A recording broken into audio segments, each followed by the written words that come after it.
მოგესალმებით ძვირფასო ტელემაყურებლებო, ეს გადაცემა უნდა იცოდეა, მე კი მისი წამყვანი თამარ გუნთაიშვილი ვარ. ჩვენ ყოველთვის ვცდილობთ თქვენთვის სასარგებლო ინფორმაციები მოგაწოდოთ და ისეთ მნიშვნელოვან საკითხებს გავუსვათ ხაზი, რომელიც ჩვენს ჯანმრთელობასაც უკავშირდება. შესაბამისად, დღევანდელ გადაცემაში უნდა ვისაუბროთ ისეთ საკითხზე, რომელიც ყოველთვის განხილვის საგანია. ეს არის მარილი და მისი გამოყენება ჩვენს რაციონში, რამდენად დადებითად ან უარყოფითად შეიძლება აისახოს ის ჩვენს ჯანმრთელობაზე, რა დამალული ნივთიერებები შეიძლება იყოს მასში, როგორც კარგი, ასევე ცუდი და რა გავლენა შეიძლება ზოგადად იქონიოს მარილმა ჩვენს ორგანიზმზე. სწორედ ამ თემაზე უნდა ვისაუბროთ დღეს. ჩვენი რესპონდენტი გახლავთ ნუტრიციოლოგი ნატა გაგუა და ჩვენი მასპინძელი გახლავთ წიგნის კაფე ბიბუსი, რომელიც ამჟამად ჩვენ ვიმყოფებით ბაკის პარკის ფილიალში და დიდი მადლობა მათ მასპინძლობისთვის. მოგესალმებით, ქალბატონო ნატა, უღრმესი მადლობა თქვენი დროის დათმობისთვის.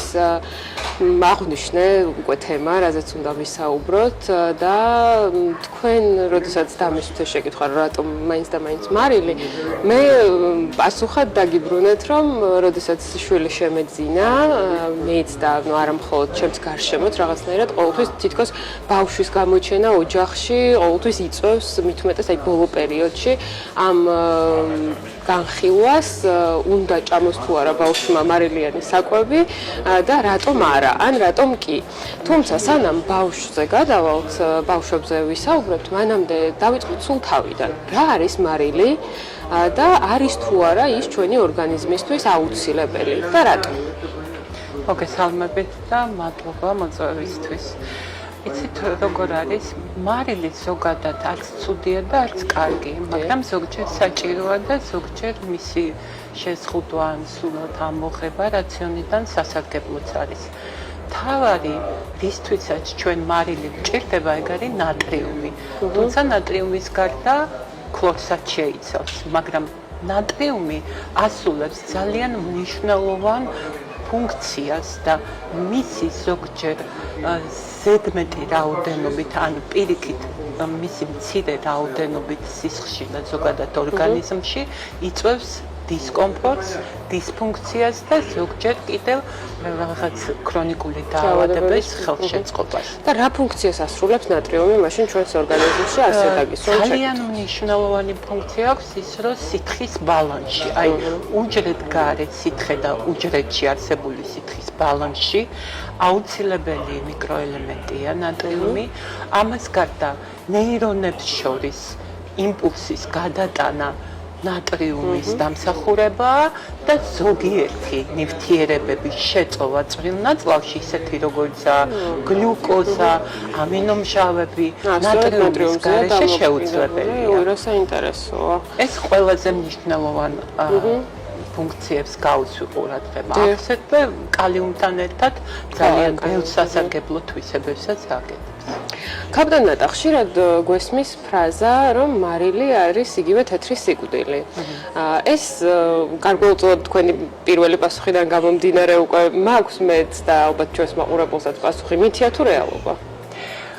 ეს არის მარკეტინგული ტრიკი თავის დროზე, რომელმაც საკმაოდ კარგად იმუშავა, მაგრამ თუ ექიმის გადმოსახედიდან შევხედავთ, ძალიან გაზვიადებულია.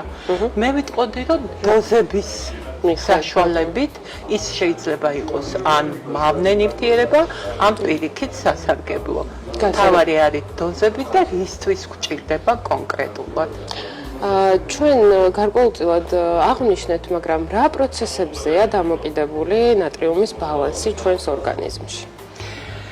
ბალანსი ორგანიზმში დამოკიდებულია იმაზე, თუ რამდენად მგრძნობიარეა ჩვენი რეცეპტორები. აი, ალბათ გსმენიათ, რომ ჰიპერტონიკებს არა აქვთ რეცეპტორები ისეთი ფაქიზი, რომ მარილი შეამჩნიონ კერძში. და ხშირად ალბათ გინახავთ ისეთი ადამიანებიც, რომლებიც არც კი გაუსინჯავთ კერძი, ისტერიულად იღებენ მარილს. აი, მათ აქვთ სულ აი ეს უკმარისობის განცდა, ასე დროს კონტროლი აუცილებელია. და რა განაპირობებს ამას?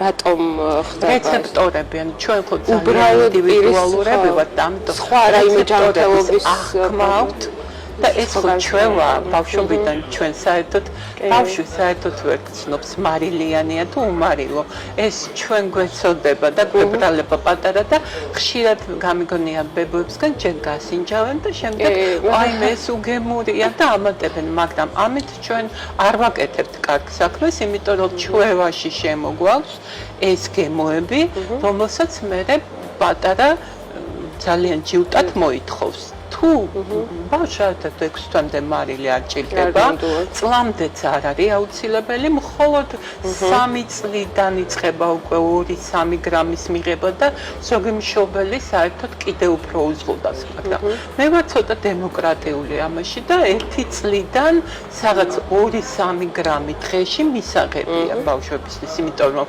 არის არა მარტო სუფრის მარილი არამედ ფარული მარილები უამრავ კერძებში და უამრავ მზა პროდუქტში, რომლებიც ჩვენ ვერც აღვიქვამთ, რომ შეიძლება იქ მარილი იყოს. ძალიან კარგ თემას შეეხეთ, მე ეს კითხვაში მქონდა და რადგან შევეხეთ, მოდი აქვე გავყვეთ ამ საკითხს, რომელ პროდუქტებში შეიძლება იყოს ფარული მარილები. იცით, თქვენ რას ნიშნავს ფარული მარილი? პური, ფუნთუშა, ზოგჯერ საკონდიტრო ნაწარმი, რომელიც ტკბილი გონია, იმიტომ რომ გემოს უფრო გამოსაკვეთად მარილი ჭირდება. ნუ მარილიანი ჩხირები, ჩიფსი, წნილი, ყველანაირი სოუსი, კეჩუპი, მაიონეზი, ყველში განსაკუთრებით, ყველში არის ისეთი ბევრი, რომ ზოგჯერ მეცინება ადამიანს თუ ყველი უყვარს, შეუძლია სუფრის მარილი საერთოდ დაივიწყოს, იმიტომ რომ ღებულობს ბევრად უფრო მეც, ჩვენ გვჭირდება რაღაც 5 გრამი დღეში, მაქსიმუმ 1 ჩაის კოვზი დღეღამეში, მაგრამ აი ამ ფარული კერძებით, განსაკუთრებით, როდესაც საფიკვების ობიექტებში შევდივართ, აი იქ იმალება ამ კერძებში ძალიან ბევრი, იმიტომ რომ ბოდიში გაწყვეტინებთ, მეც ხშირად შემიმჩნევია, რაღაც აი დროის უქროვების გამო ქუჩაში რომ მიწევს მთელი დღე ყოფნა და ის ადმე შევდივარ და მივირთვე. მთელი დღის მანძილზე მკლავს შემდეგ წყურვილის გრძნობა. დიახ, და ასევე მე თქვენ გეტყვით, ბევრი ისეთი პროდუქტი, რომლებიც ჩვენ ჯანმრთელი მგონია, ჯანსაღის სნექი, დილით რო ბავშვებს სხვადასხვა ჯანსაღი გუშელ, აი მაგალითად მიუსლი თუ ის არ არის სპეციალურად. ამიტომ ძალიან დიდი და კარგი ამბავია, როცა მშობელი კითხულობს შემადგენლობას და არ მოტყუდეთ, იქ მითითებულია გრამებში ნატრიუმის რაოდენობა და არა მარილის რაოდენობა და გასწავლით 1 გრამი ნატრიუმი თუ აწერია, უნდა გაამრავლოთ 2.5-ზე და ეს გადავა უკვე მარილებში. თუ 1 გრამი წერია, ესე იგი 2.5 გრამი მარილია.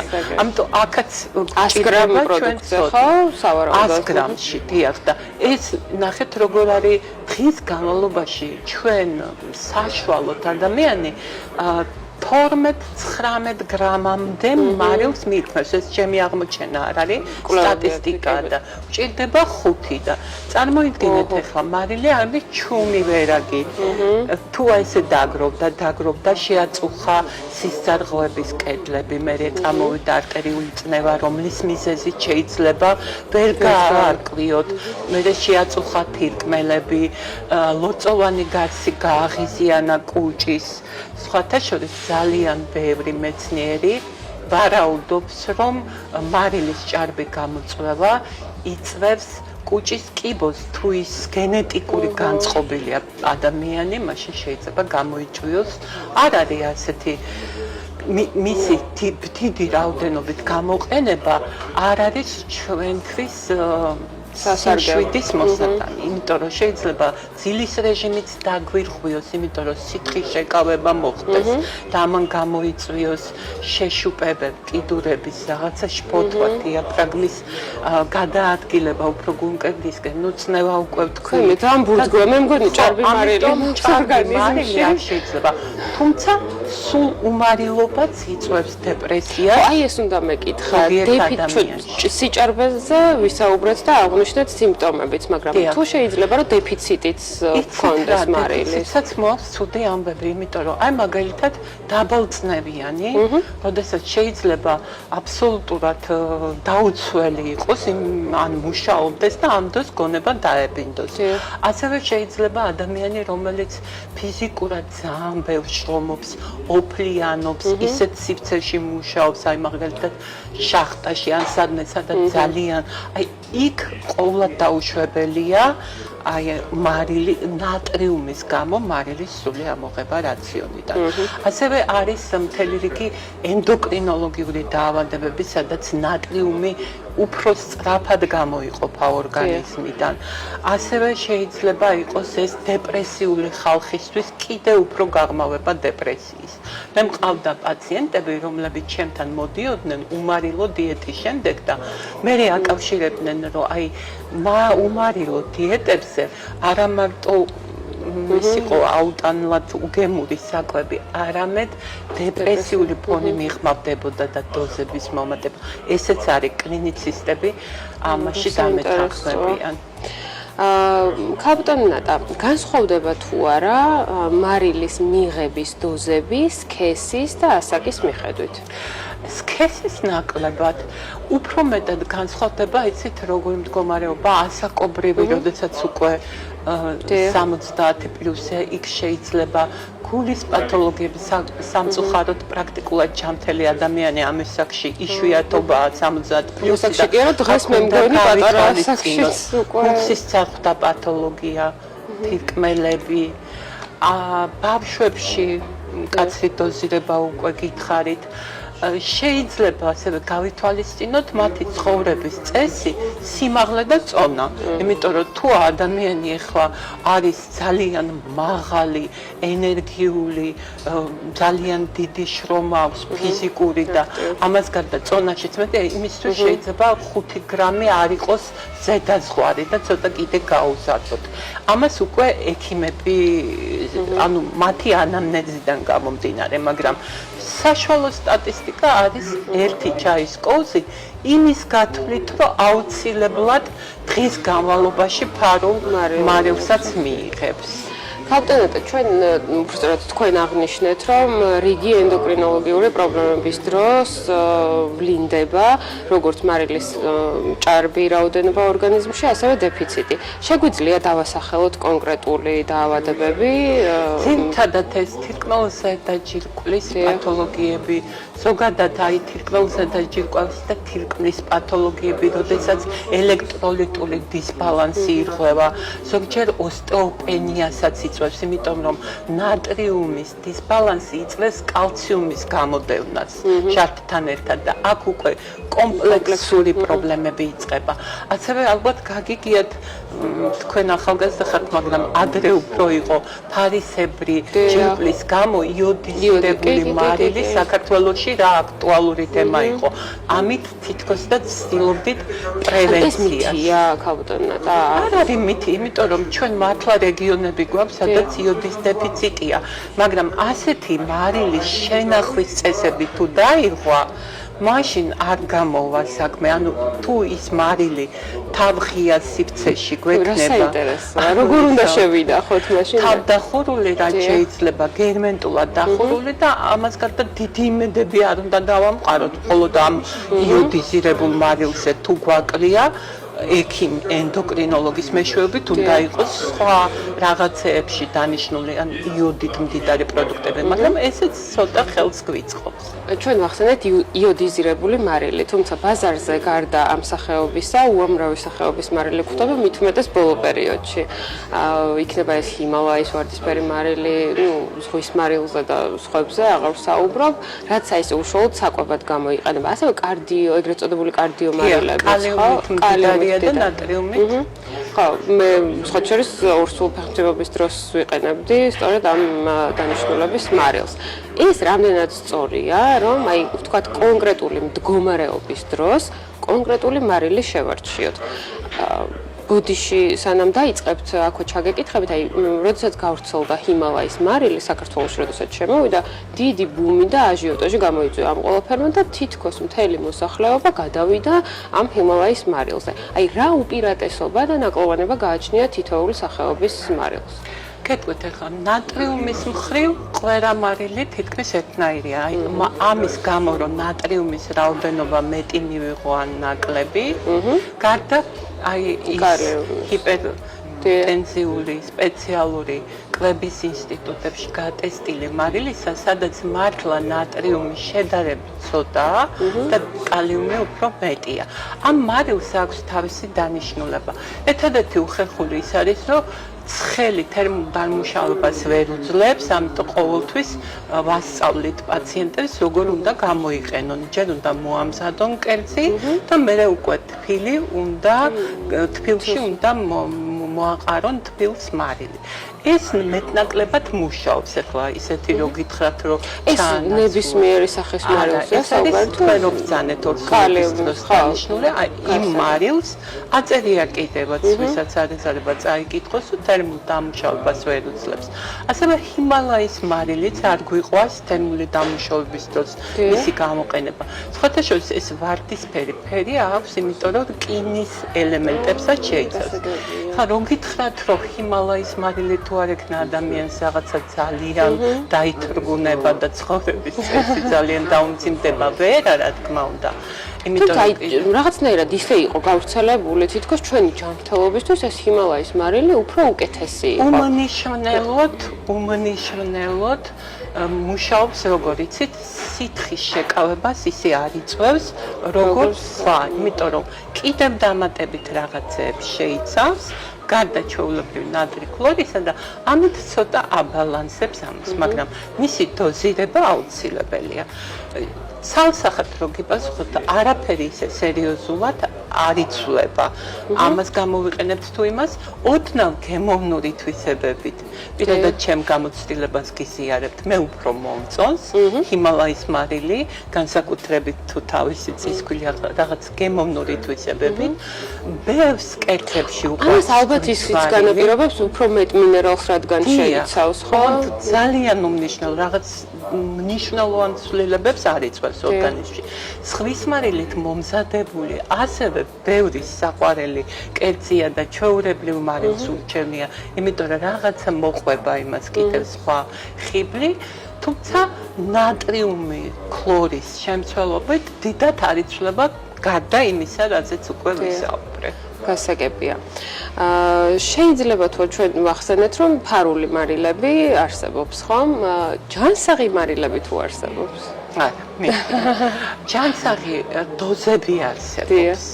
მარილის გამოყენებისას, მაგრამ ჯანსაღი ან თეთრი როგორ ბრძანეთ სიკვდილი თუ ესეთი აი ეს რაღაცა ყვირალა წინადადებები ეგ არის უბრალოდ მარკეტინგული და საკმაოდ კარგადაც მუშაობს როგორც კი საკმაოდ კაპიტან ნატა, თქვენ უკვე გვასწავლეთ, თქვათ, როგორ განსაზღვროთ ეს ნატრიუმის გრამაჟობა შეფუთვებზე. კიდევ არის რაიმე ისეთი ყურადღება მისაქცევი ეტიკეტებზე, რაზეც აუცილებლად უნდა გავამახვილოთ ყურადღება და რაც უნდა ვიცოდეთ. ეტიკეტებზე ხშირად არის დამაბნეველი ის, რომ შეიძლება გრამებში არ იყოს მითითებული განსაკუთრებით სხვა ქვეყნების ნაწარმი მარილები, ამიტომ რომ ყოველთვის უნდა მარტო ქემიური მოტივები მიხვდებით, ახლა ყველი იმ წუთში შეგვიძლია ვთქვათ მარილიანი, თორემ აი ტკბილ პროდუქტებში იმდენად ჩამალულია და იმდენად გემოტივე ვხდებით, რომ რაშიც გვეჭვება, ჯობს დავკარგოთ დრო და წავიკითხოთ და გავიგოთ რამდენია ეს მარილი. რაოდენობა 100 გრამზე და მე იქიდან რამდენს მიირთმევს ადამიანი გადავამრავლოთ. იმიტომ რომ კიდევ ერთხელ ვამბობ, შეიძლება მთელი წელი ვერ შეამჩნიოთ, მაგრამ გავაწლები და აუცილებლად თქვენს ორგანიზმს დააზიანებს ჭარბი ნატრი ქლორის გამოყენება. კაპიტან ნატა, ჩვენ ვახსენეთ ბავშვებთან მიმართებაში როგორ უნდა მოვიქცეთ, რა ასაკიდან რა დოზები უნდა გამოვიყენოთ, თუმცა რა ხდება მაშინ, როდესაც ბავშვი უკვე მიჩვეულია მარილს? როგორ შეგვიძლია რომ ის მივაჩვიოთ პირიქით ნაკლებ მარილიან პროდუქტებს?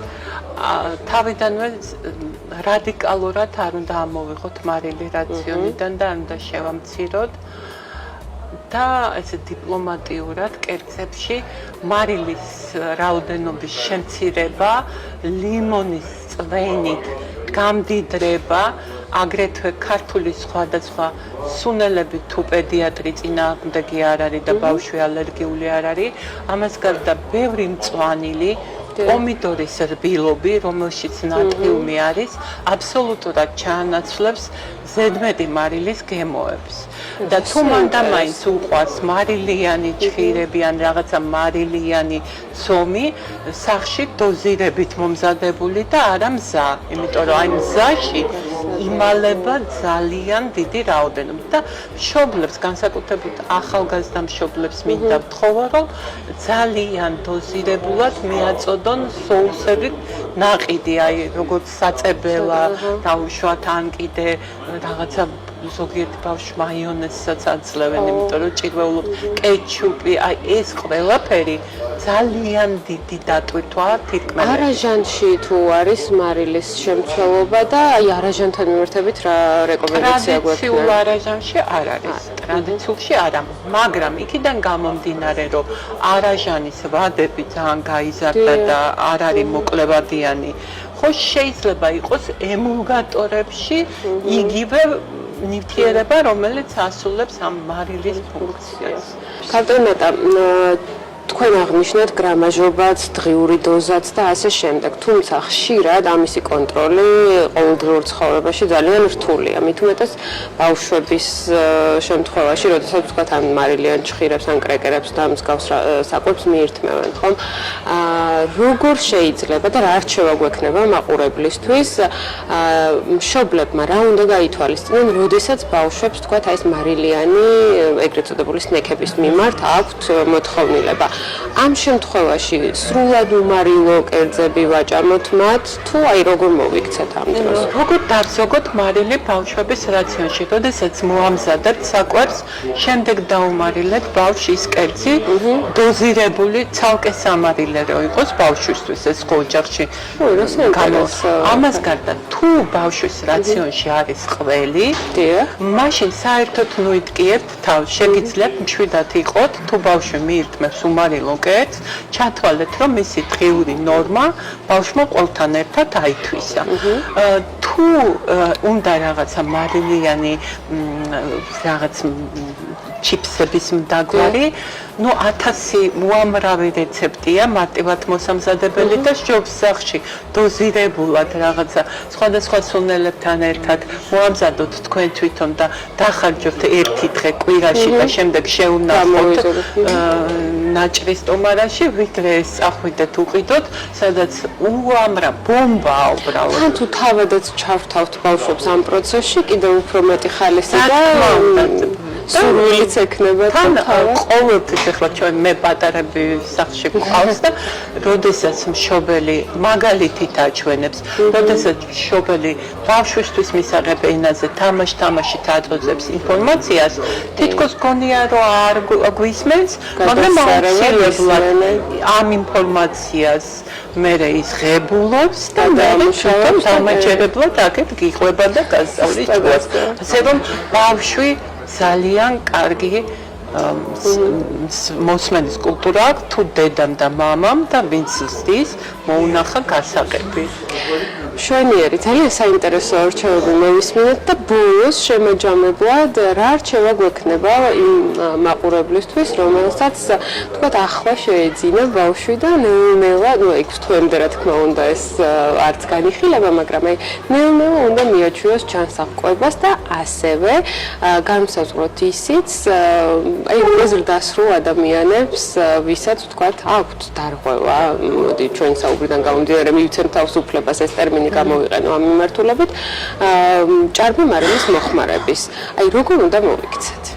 ბავშვებს 6 თვემდე დედის რძეზე უკეთესი არავის არ შეუქმნია და ვერ შექმნის დაწმუნებული ვარ და თუ ამის ფუფუნება აქვთ და შემდეგ უკვე პედიატრთან, იმიტომ რომ ბავშვის ანამნეზი პედიატრმა იცის ყველაზე უკეთესად შეთანხმებით, როგორ ჩართოს რაციონში ეს მარილი და როგორ გაზარდოს 3 გრამამდე და თუ ბავშვი არ არის ამ მარილიანი კერძების მიმართ მოთხოვნი, ნუ შეგეშინდება, შეგიძლიათ უმარილო კერძებითაც ყველანაირად პრაქტიკულად ჯანმრთელ ბავშვს მარილი არ ჭირდება სპეციალური. ქალბატონო, აქ ჩაგეკითხებით წაღანახსენეთ და დამავიწყდა, რომელი სუნელებია მარილის ჩამნაცვლებელი, ესე კონკრეტულად თუ შეგვიძლია აღნიშნოთ.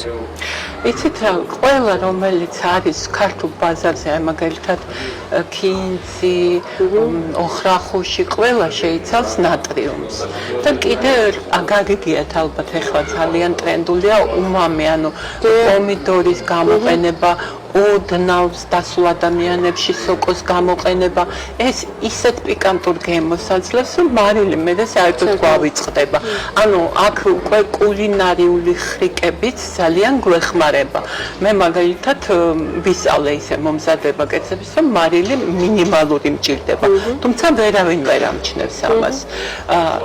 და ყოველთვის გვახსოვდეს, რომ ბავშვის წონა თუ ის მიდრეკილია ჭარბი წონისკენ, გარდა ნახში წყლებისა მარილის რაოდენობაც უნდა შემცირდეს. დიდებს ვთხოვ, რომ აი სახლში მაქსიმალურად დაზოგონ მარილიანი კერძები, თუ ისინი ხშირად სადილობენ ან ვახშმობენ რესტორანში, კაფეებში, იმიტომ რომ იქ უკვე მარილის დოზირება შეუძლებელია, ვერ ვივლით ჩვენი სამარილეთი და ვერ ვეტყვით ადამიანებს, ვინც ამზადებს ამ კერძებს, რომ შეწყვიტონ მარილი და იმიტომ რომ ყოველთვის, როდესაც უკვე სახლს მიღმავ სადილობთან ვახშმობთ, გვახსოვდეს, რომ ჩვენ მივიღეთ დღიური ნორმაზე გაცილებით მეტი მარილი. უღრმესი მადლობა. ყოველთვის ძალიან საინტერესოა თქვენი მოსმენა. მადლობა, დიდი მადლობა. მადლობა მაყურებელსაც, რომელმაც დრო დაგვითმა და ჩვენგან ეს სასარგებლო რჩევები მოისმინა. მე წარმატებულ მშვიდობიან პოზიტიურ და რაც მთავარია ჯანმრთელობით სავსე ცხოვრებას გისურვებთ. დროებით.